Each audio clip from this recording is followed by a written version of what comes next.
Hello students, let's continue chapter 9, English 2 chapter 9, the image part 2 for class 8. So in the last video, we discussed that Jaknachari was busy with his main image in the temple of Belur, and he never liked to get interrupted by anybody.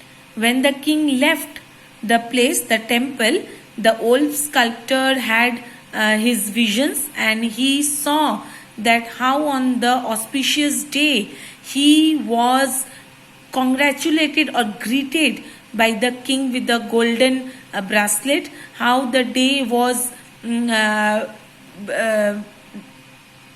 celebrated by the spectators, by the public, by the king, by the priests, and the holy sacred fire was curdling up with the smoke in the temple, and the main image of God was placed on his pedestal. Meanwhile, we also discussed that when he was busy with his work, an unknown person, a wanderer who used to move from one place to another, he got inside the temple and disturbed the sculptor, which made Jaknachari very angry, and he appreciated the stranger, the wanderer. He appreciated the work all over the done in the temple, except one thing, except the work which Jaknachari was doing at that right at that moment.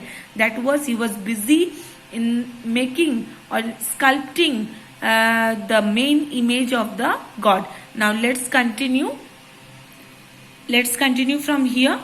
Except the work you are doing now, except the main image, what you are getting ready right now, except that, everything is very wonderful.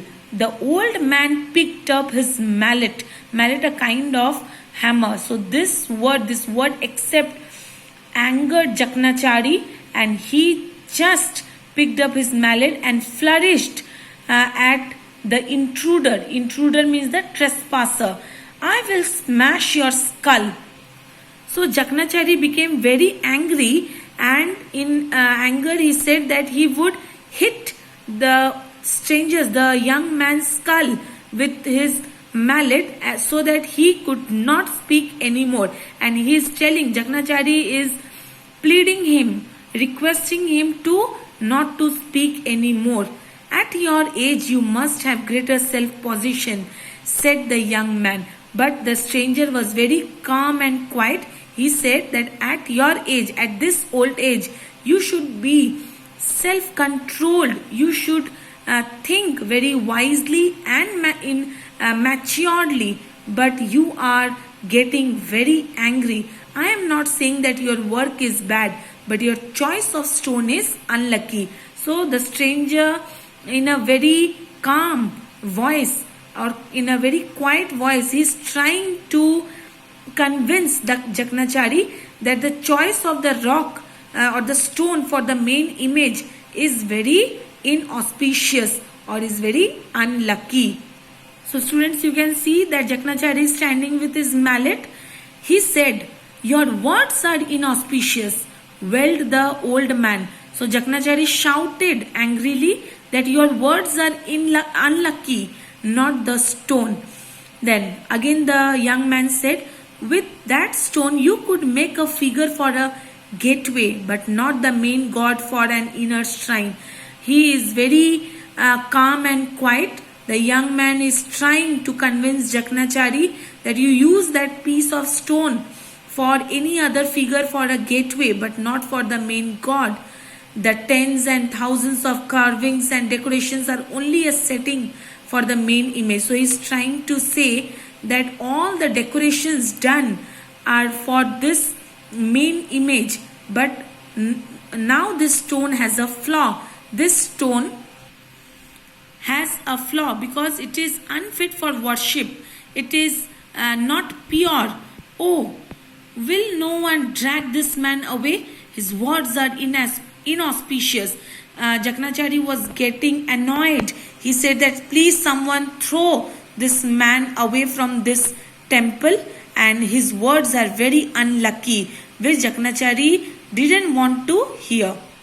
The young man again replied that I am just warning you with all my best motives and intentions and efforts. Don't get angry, sir. I repeat that this stone has a flaw, and I am surprised that a man of your experience did not notice it. Young fool, you don't know what are you saying. Jaknachari was not at all ready to listen a single word from the stranger. Maybe just because Jaknachari is very experienced sculptor, so he had some proudness of his own works and experiences. So he said, the stranger, that young fool, you don't know what are you saying. See this arm, it has chipped and carved 50,000 forms of God. But I swear I will cut this off. You prove what are you saying. So this was the first vow or oath which Jaknachari in anger he took, that if the young man is proved correct, whatever his words are he is saying, if his words are very correct or proved correct, then Jaknachari would cut off his arms.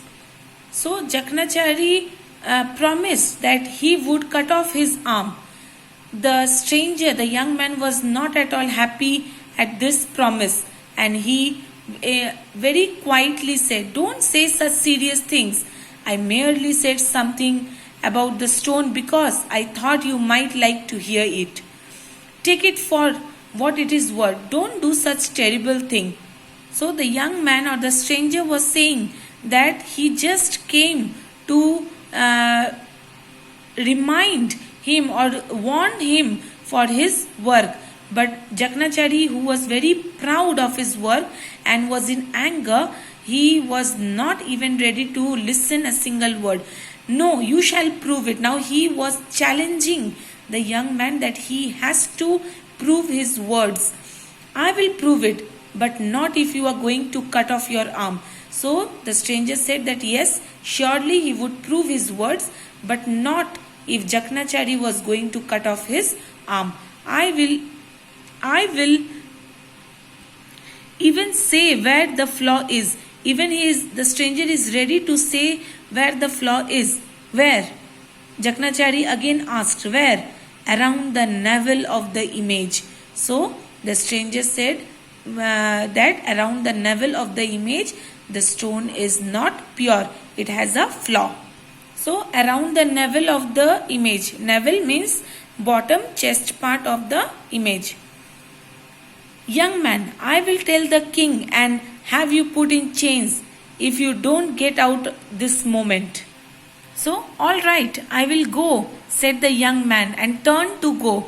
But when he was going, he again shouted that please bear in mind my warning. Remember my warning. The old man ran after him, gripped his arm and said, stop now. I will not let you go. So Jaknachari now forced him to stop, and he was not letting him to go. He yelled for everyone in the place. He was shouting. Jaknachari was shouting for everyone, whoever were present in the place. A crowd gathered. He told the crowd, this young fool holds that Keshava is made up of a stone which has a flaw. If he proves it, now he declared his promise that if the young man proves his words, then he would cut off his right arm. If does not, then I will cut off his arm. Jaknachari also challenged that if the young man would be proved wrong, then he would cut off his arm and make him ride out on a donkey. The stranger says, I refuse to prove anything. Now let me go. So thus now the stranger, who was very quiet and calm, now he said that he refused to prove anything because this type of condition has been set by Jaknachari. The old sculptor held his arm by the arm and said, either you prove what you have said, or I will chop off your arm and haul you up on a donkey. Though if I tell the king, he will chop off your head. Now, old sculptor Jaknachari was very stubborn at his words and said, now at any cost you have to prove your words, otherwise I will chop off your arm, or if informed to the king, then he would chop off your head. All right, said the stranger, I accept the challenge.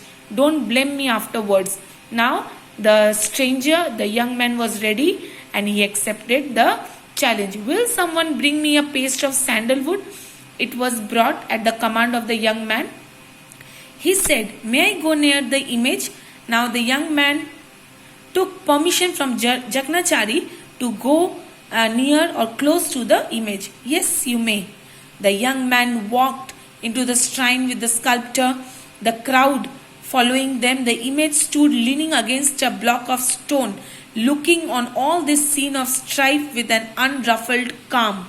So now they went inside the inner shrine, and where the image was standing leaning against a block of stone, looking on all this scene of strife. Strife means conflict, with an unruffled calm. Unruffled means unaffected calmness. The stranger asked, may I touch it? The stranger was asking permission from Jaknachari that whether he could touch or not. No, said the old man. No, you are not allowed to touch it. What to do? What you want to do?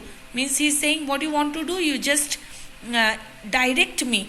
I want this sandal paste to be smeared. I want this sandal paste to be spread over the image from the chest down. Will you do it for me? So the young man said, Jaknachari, will you do it for me? The old man smeared the sandal paste as he was directed. Now watch it. Now all were watching with excitement or curiosity. The paste dried quickly and stood out in whitish flecks.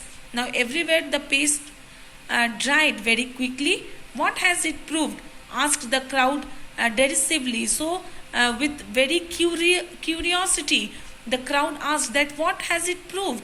Has the sandal paste dried all over? Asked the young man. And there was a shout, yes. See the navel of the image, said the young man. You all observe it properly whether everywhere the sandal paste has dried up or not.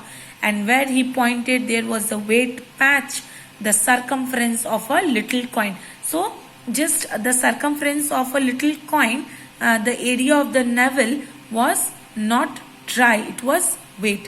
So students, up to here, and I shall continue this video in the next part 3 in the next video, and read it properly, go through it properly. Thank you.